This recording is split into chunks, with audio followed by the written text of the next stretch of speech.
Olimpiade Tokyo 2020 tak lama lagi segera digelar.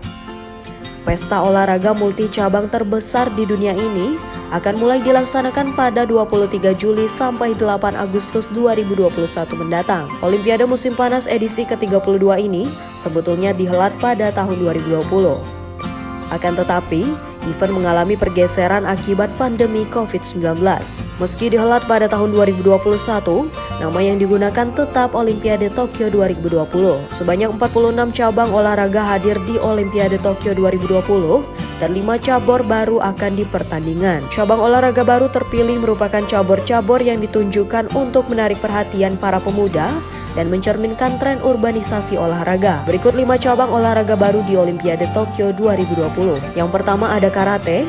Karate berasal dari Pulau Okinawa di Jepang. Ada 2 disiplin karate yang dipertandingkan di Tokyo, yaitu kata dan kumite. Kata yang berarti bentuk atau model adalah disiplin tunggal di mana para pesaing atau karateka dinilai berdasarkan serangkaian gerakan ofensif dan defensif yang telah disetujui sebelumnya. Kumite adalah disiplin tempur dengan melihat karateka saling berhadapan dalam pertarungan 3 menit. Ada 3 kelas berat dan mereka diberikan poin untuk teknik yang digunakan. Akan ada 80 atlet yang bertanding dalam cabang karate di Tokyo 2020. Sebanyak 60 di kumite dan 20 di nomor kata. Keduanya akan memiliki pembagian yang sama antara pria dan wanita yang bersaing. Yang kedua ada skateboard.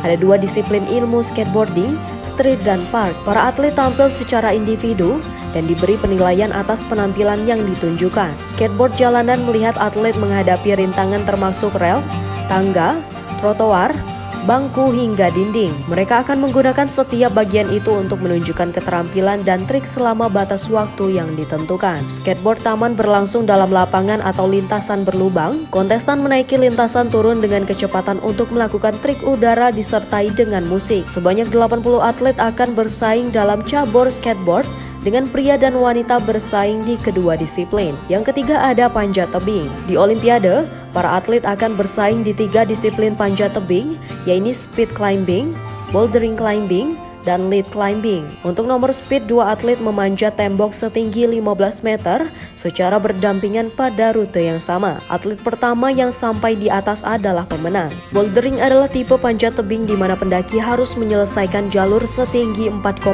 meter tanpa tali, memiliki rute rumit, struktur berbatu besar dan curam. Kemudian terdapat lead climbing yang akan menuntun para atlet beradu cepat dalam waktu 6 menit di dinding setinggi 15 meter. Penilaian pada kategori ini ditentukan titik tertinggi yang dicapai pemanjat dengan catatan waktu tercepat. Akan ada 40 pemanjat di Tokyo 2020, masing-masing 20 di nomor putra dan putri. Yang keempat ada selancar. Kompetisi selancar akan berlangsung di pantai Surigasaki, sekitar 100 km dari Stadion Olimpiade Tokyo. Selama pemanasan 30 menit, atlet akan mencoba menangkap ombak sebanyak mungkin. Hanya 2 gelombang dengan skor tertinggi yang dihitung. Apabila atlet tidak mendapatkan ombak yang bagus, 5 juri akan menilai kinerja atlet menggunakan sistem 5 poin berdasarkan kriteria tingkat kesulitan, inovasi, kecepatan, kekuatan, dan aliran. Akan ada 20 pria dan 20 wanita yang bersaing di cabur selancar. Yang kelima ada baseball atau softball. Secara teknis, baseball dan softball bukanlah olahraga baru di Olimpiade.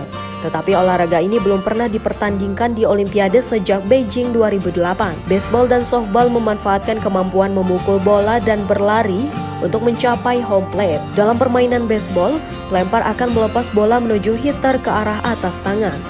Sedangkan dalam permainan softball, pelempar akan melambungkan bola ke arah pemukul dengan melempar ke bawah tangan. Akan ada 6 tim di setiap cabang olahraga ini. Baseball akan dimainkan oleh pria dan softball dipertandingkan oleh wanita.